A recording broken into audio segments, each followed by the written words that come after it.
C'est quoi la conscience? Et surtout, la question à laquelle j'aimerais répondre, comment on passe de simple atome à un être doué de conscience et de conscience de lui-même? Pour la première question, les philosophes n'ont pas de réponse concrète et universelle à nous donner. Mais on peut y réfléchir. Si on regarde d'abord l'étymologie du mot, il vient du latin cum scientia, qui veut dire savoir avec. Savoir que l'on sait. Je sais que je ressens la fraîcheur quand je plonge ma main dans la neige. Je sais que je ressens la chaleur sous le soleil d'été. Je sais que je ressens la douleur ou la faim.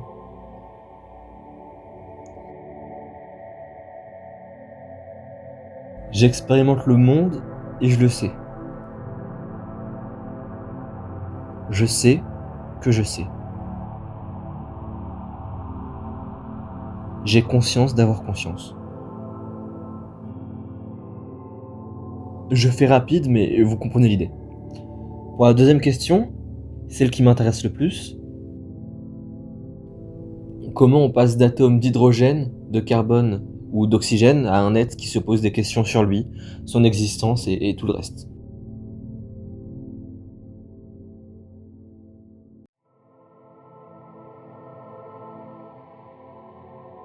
Pour ça, il faut remonter il y a 3,8 milliards d'années.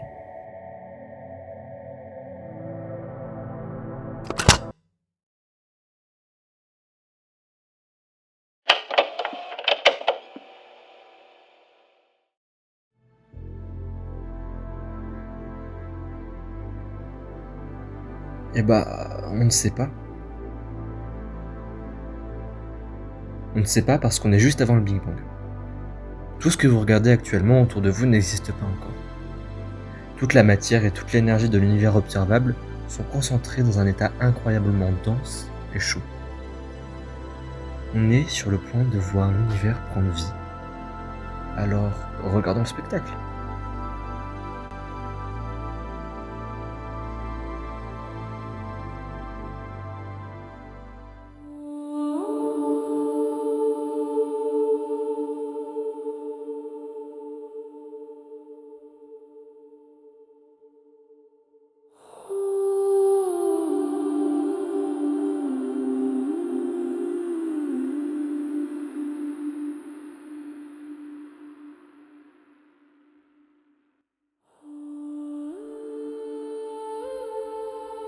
À ce moment, tout ce que vous voyez deviendra l'univers.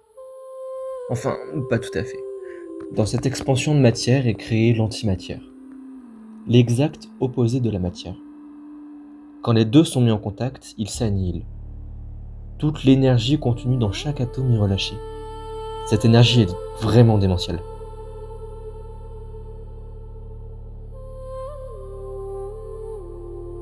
L'énergie relâchée se calcule en multipliant la masse des corps concernés par la vitesse de la lumière dans le vide au carré.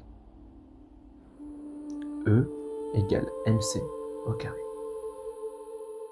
La quasi-totalité de la matière créée plus la totalité de l'antimatière créée, relâchant leur énergie au même moment.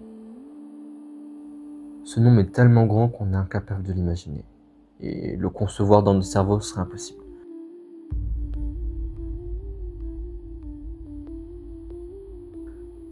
Mais vous allez me dire, Sam, tu as dit la quasi-totalité, non? Pourtant, autant de matière et d'antimatière s'annihilent également. Alors pourquoi une partie de la matière n'a pas été annihilée? Et vous auriez raison. Cependant, il y a un paramètre que je ne vous ai pas dit. Dans les premiers instants de l'univers, il a certes formé la matière et l'antimatière, mais le ratio n'est pas nul. Légèrement plus de matière a été créée. Et quand je dis légèrement, c'est vraiment pas beaucoup. On parle ici d'un atome supplémentaire sur 1 milliard. Ça signifie que pour 1 milliard d'atomes d'antimatière, il y a 1 milliard et 1 atomes de matière. Alors, après annihilation, il reste un atome de matière. Mais il y a tellement de milliards d'atomes créés que la matière ayant réussi à survivre à l'annihilation par l'antimatière a permis de créer tout ce que vous voyez maintenant. On estime à 10 puissance 80 le nombre d'atomes qui composent l'univers. Je vous laisse imaginer le nombre d'atomes réellement créés au Big Bang.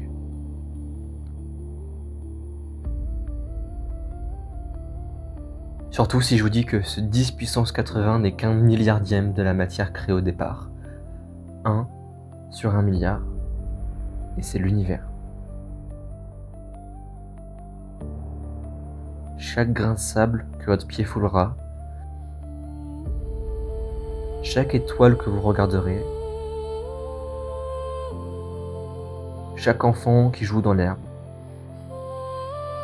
et puis l'herbe, votre corps, de vos os à votre peau, et tout ce qu'il y a entre. Tout ça n'est qu'un milliardième de la matière créée.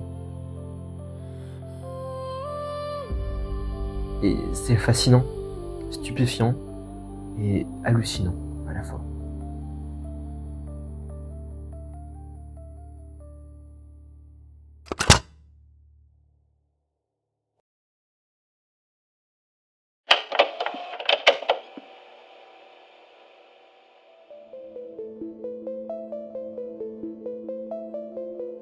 Et maintenant?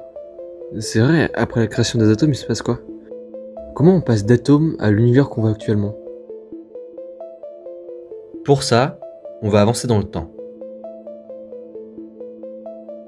150 millions d'années après le Big Bang. Voilà quand nous sommes. Et ce qu'on voit ici, c'est la naissance d'une étoile. Voici une nébuleuse. Nuage de gaz interstellaire, elle est faite d'hydrogène, d'hélium et un petit peu de lithium créé lors du Big Bang. Et toute cette matière se rapproche et s'attire l'une de l'autre grâce à la gravité, chaque atome se tirant vers l'autre. Lorsque la nébuleuse est trop massive, elle s'écrase sur elle-même sous l'effet de sa propre gravité. Les atomes tombent au centre, ils se cognent, ils s'entrechoquent entre eux, de l'énergie se libère sous forme de chaleur. Le centre du nuage passe à 100, puis 1000, puis 10 000, puis 100 000, et enfin des millions de degrés. À 10 millions, il se passe quelque chose de merveilleux. Les atomes d'hydrogène fusionnent pour donner de l'hélium, c'est ce qu'on appelle la fusion nucléaire. Une petite partie de la masse des atomes lors de la fusion part en se transformant en énergie lumineuse et thermique. Grâce à notre bonne vieille formule, l'étoile s'est allumée. Voici comment fonctionne la fusion nucléaire. 4 atomes d'hydrogène fusionnent pour donner 4 choses différentes. Le plus important, c'est l'atome d'hélium, résultat principal de la réaction. Puis 2 positons, ou autrement dit 2 antinucléons. En contact d'électrons, ils s'annihilent, comme je l'ai pu préciser avant. Et enfin, de l'énergie thermique, ce qui fait que l'étoile est chaude, et de l'énergie lumineuse, ce qui fait qu'elle brille.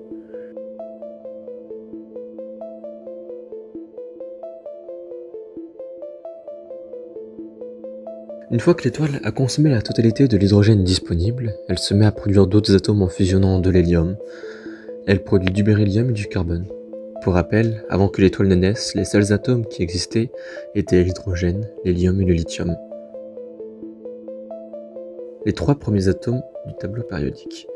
Et là, en fusionnant 2 atomes d'hélium, est créé le beryllium, un nouvel atome. Et en fusionnant un atome d'hélium et un de beryllium, on forme du carbone, nécessaire à la vie. C'est comme ça qu'on passe de petits atomes à des choses de plus en plus lourdes et complexes. Et on continue comme ça en avançant plus loin dans le tableau, de l'oxygène, du sodium, du magnésium, du silicium, du phosphore et encore du soufre. On continue et l'étoile vieillit et passe par plusieurs étapes. Tiens, parlons-en d'ailleurs. Les étoiles sont rangées en différentes catégories en fonction de leur stade de vie. On reconnaît une étoile en fonction de sa taille et de sa couleur. Si je simplifie, il y a 3 types d'étoiles. D'abord les petites étoiles, elles sont rouges, ce qui signifie que leur température est faible, 2500 à 4000 degrés en surface. Elles font 50% de la masse du Soleil en moyenne, et malgré leur taille, leur masse et leur température, ce sont elles qui vivent le plus longtemps. Tout ce qu'on peut dire, c'est que l'univers est encore trop jeune pour qu'une étoile de ce genre soit déjà morte ou ne meure. D'ailleurs, ce genre d'étoile, c'est les naines rouges. Et quand justement elles meurent, elles se transforment en naines blanches. Une naine rouge qu'on connaît assez bien, c'est Proxima Centauri, l'étoile hors système solaire la plus proche de nous, à environ 4,24 années-lumière. Ensuite, il y a les étoiles jaunes. Elles sont plus grosses, plus chaudes que les naines rouges. On les connaît très bien, parce que l'étoile la plus proche de nous est une étoile jaune, le Soleil. 5500 degrés en surface. Le Soleil peut vivre environ 10 milliards d'années, et quand il va mourir, il se transformera en jante rouge, puis en naine blanche.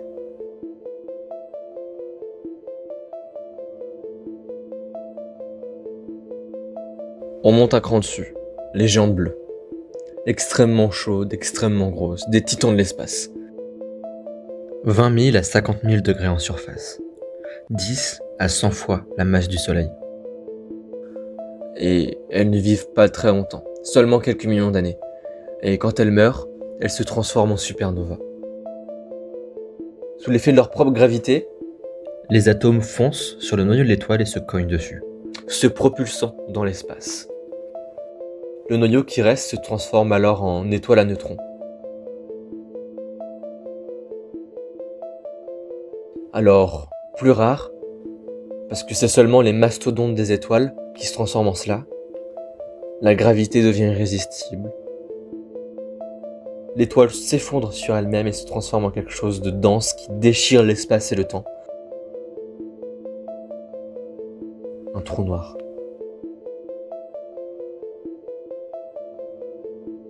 Mais à quel moment une étoile meurt ? Petit rappel, les étoiles font de la fusion nucléaire. Les atomes en forment d'autres jusqu'au fer. Quand un atome de fer est créé, de l'énergie est absorbée au lieu d'être rejetée. Alors dans le cas des supernovas, tout le reste des atomes du tableau périodique sont créés. Souvenez-vous de vos cours de collège-lycée et surtout de la phrase « Rien ne se perd, rien ne se crée, tout se transforme » de Lavoisier. Et maintenant, combinez-la avec celle de Carl Sagan, nous sommes faits de poussière d'étoiles. Une partie de vous est née avec l'univers. L'autre a été forgée au cœur d'étoiles aujourd'hui disparues.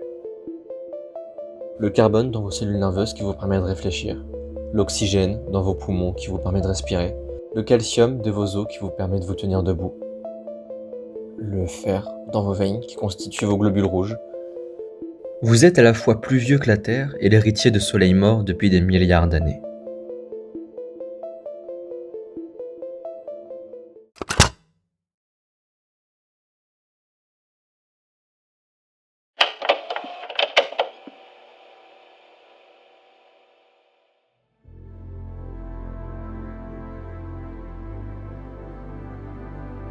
Bon, revenons à notre Soleil. 9,2 milliards d'années après le Big Bang, c'est le moment où le Soleil est né. Et autour de lui gravitent des poussières d'autres étoiles, des poussières stellaires. Les gravats deviennent de plus en plus gros, millimètre après millimètre, centimètre après centimètre, jusqu'à ce que des roches gravitent autour du Soleil. Des planétésimaux. Imaginez une gigantesque partie de billes. Tout s'entrechoque, se cogne. Les plus gros rochers absorbent les plus petits par collision. Et finalement, après quelques millions d'années de collision, la prototerre naît. Elle ne ressemble absolument pas à notre planète actuelle. Aucun bleu océan, vert forêt, jaune désert, blanc neige. Les seules couleurs dominantes sont le noir et le rouge. C'est littéralement un enfer. Un océan de roches en fusion sur la surface. Des bombardements de météorites constants. Une activité volcanique extrêmement importante. aucune vie ne peut se développer dans ce chaos terrestre. Alors ne m'en voulez pas, je laisse la prototerre un instant. J'aimerais vous parler d'un autre axe que vous connaissez pas forcément. Sur la même orbite que notre prototerre, une autre planète s'est formée. Theia. Elle est bien plus petite, seulement la taille de Mars. Et étant donné qu'elle a une vitesse différente de notre planète, donc elle finit par se retrouver sur le chemin de notre prototerre.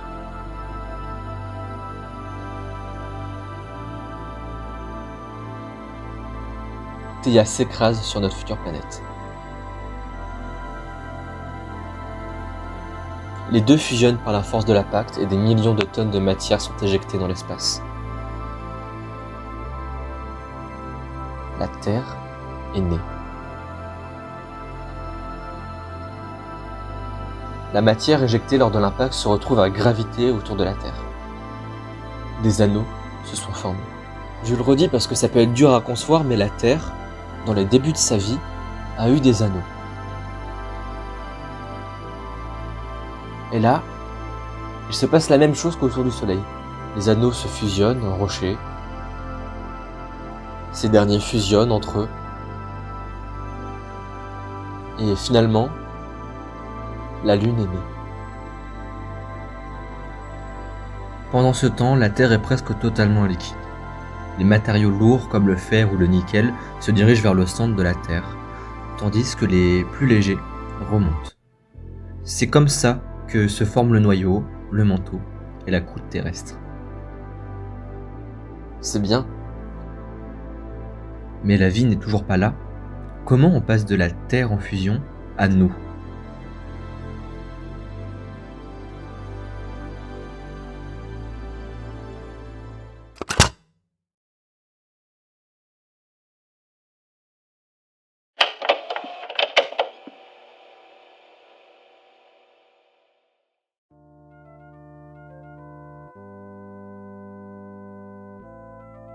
Qu'est-ce qu'il manque pour que la vie soit vie ?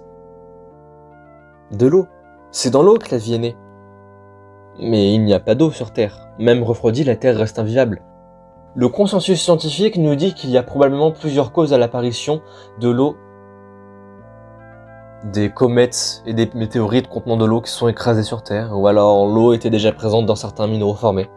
Pendant 300 millions d'années, il a plu des cordes sans arrêt partout sur Terre.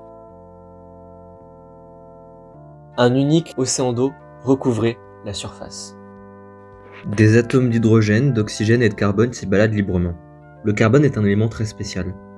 Il adore créer des liaisons avec d'autres atomes. Alors il forme des macromolécules, principalement au hasard. Des milliards de molécules flottent dans cet océan primitif. Elles se rencontrent, Se séparent, se reforment encore et encore. Généralement, ça ne donne rien. Mais l'univers a quelque chose qu'on n'a pas. Le temps. Et au hasard, La vie est apparue. C'est très simple, mais elle est là.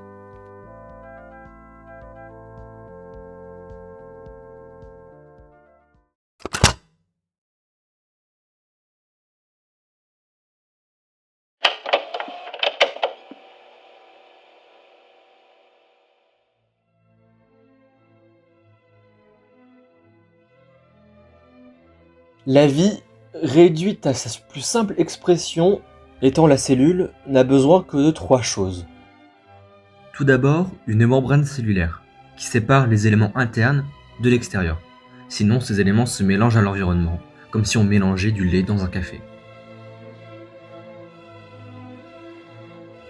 La deuxième brique élémentaire est un métabolisme. C'est ce qui permet de capter de l'énergie et de la consommer. Comme pour les cellules végétales, elles captent l'énergie du soleil grâce à la photosynthèse. Sans métabolisme, les cellules n'ont pas la moindre énergie et ne peuvent vivre. Enfin, la dernière, c'est du matériel génétique, donc de l'ADN ou de l'ARN. C'est ce qui permet aux cellules de transmettre l'information génétique aux autres cellules et à leurs descendants.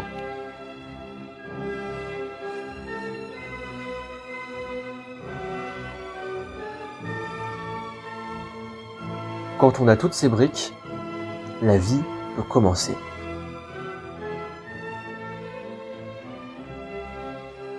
Trichoplax adherens. C'est un organisme multicellulaire simple, l'un des plus simples. Elle ne voit pas. Elle n'a pas de bouche, de doigt ou de nez. C'est un simple organisme. Mais elle est très intéressante pour montrer l'évolution de la conscience.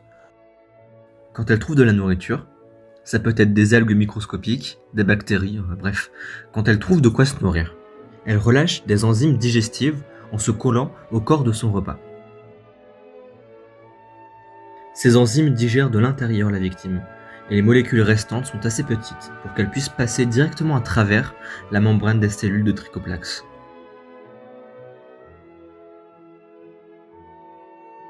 Elle transforme principalement les glucides, les sucres, En ATP, en énergie. Grâce à cette énergie, elle peut se reproduire. C'est la chose la plus importante chez l'être vivant. Survivre. Survivre eux-mêmes, mais aussi à travers les générations. Mais comment elle trouve de la nourriture sans rien? Et c'est là où je voulais en venir. Elle n'est consciente de rien. Elle se déplace aléatoirement. Sans nourriture, elle accélère. En présence de nourriture, elle ralentit. C'est tout. Elle a été codée comme ça. Elle n'a pas conscience de l'endroit où elle se trouve, de ce qu'elle mange, d'où elle va et finalement d'elle-même. Son seul but, rester le plus longtemps possible proche de nourriture. Alors maintenant qu'on a de la vie, on va avancer vers nous dans le temps. Pour savoir comment la vie a évolué, pour développer la conscience.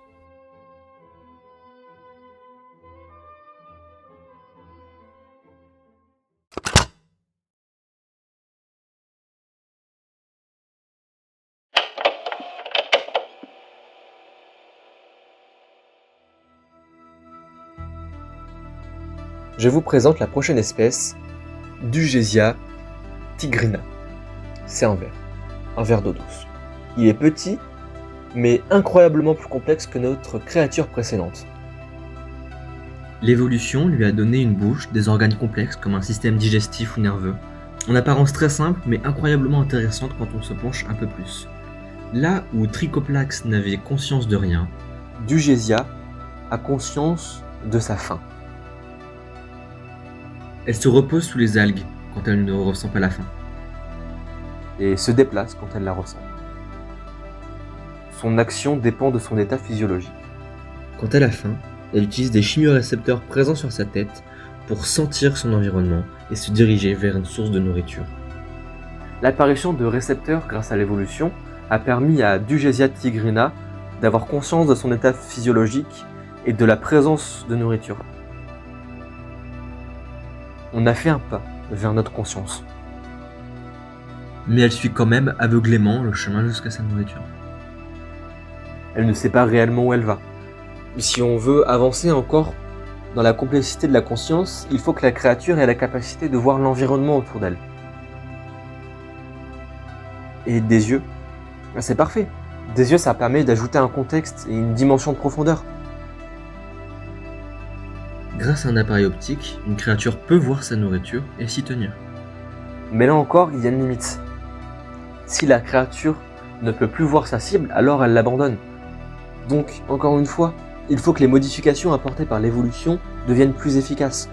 On ne peut pas rajouter d'organes sensoriels parce que les yeux, l'ouïe, le toucher, l'odorat ne fonctionnent pas. Pas forcément efficacement. Alors, il faut qu'un changement se passe à l'intérieur, dans le cerveau de notre créature. Il faut qu'elle sache que si sa proie se cache derrière un obstacle, alors elle reste derrière. Et ça s'appelle la permanence de l'objet. Prenons un exemple concret.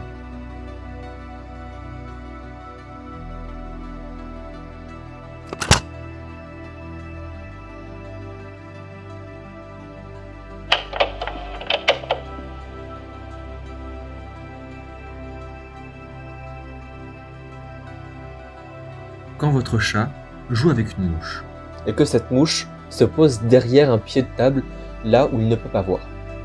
Votre chat sait qu'elle est derrière le pied, et que tant qu'il ne la voit pas, Elle reste derrière. Il se souvient. C'est ça la permanence de l'objet.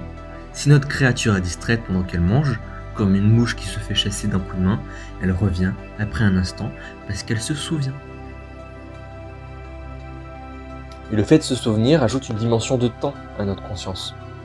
Notre créature est maintenant capable de se souvenir et de se projeter dans l'avenir à partir du moment présent. Prenons l'exemple des poules. Lorsqu'elles reçoivent un repas, elles peuvent attendre sans manger si elles savent qu'elles en auront plus tard, en récompense de leur patience. Elles arrivent à s'imaginer un repas plus copieux dans le futur, mais on peut faire légèrement mieux.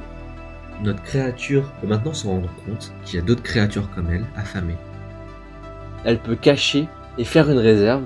et la déplacer en cas de potentiel vol. Elle est maintenant consciente du danger. Et des autres.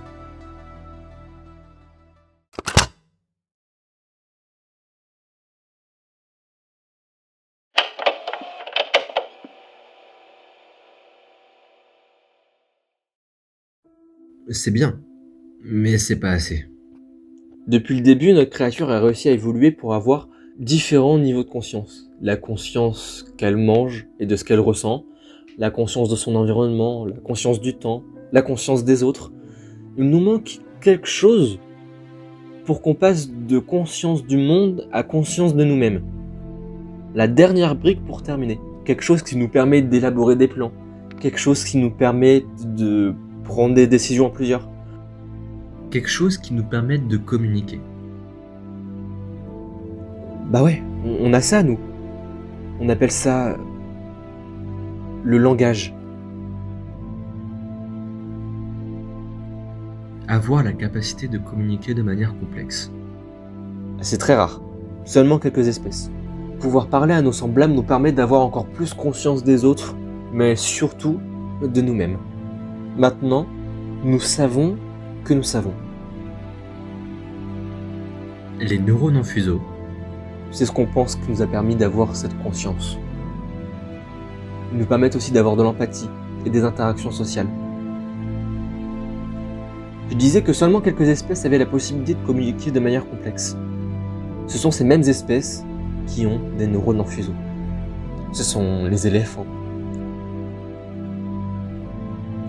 les cétacés, comme les baleines, les dauphins, les orques, les cachalots. Ce sont les singes, comme les gorilles,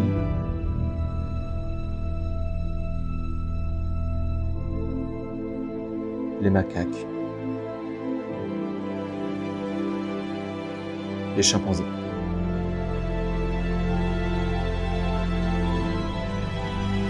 Et ce sont les humains.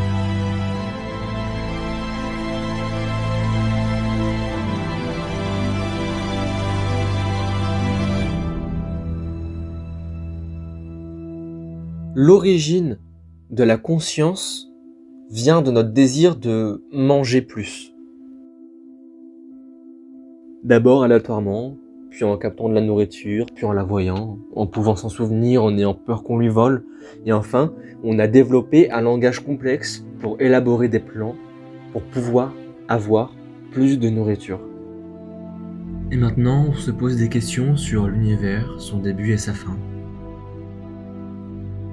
On se pose auprès d'un feu sur la plage, en se demandant si, à l'autre bout de la galaxie, une autre créature faisait la même chose. On se pose des questions sur nous, notre vie, et ce qu'on en fait. Et on va sur internet pour regarder des vidéos, pour répondre à ces questions. Telle créature curieuse que nous sommes.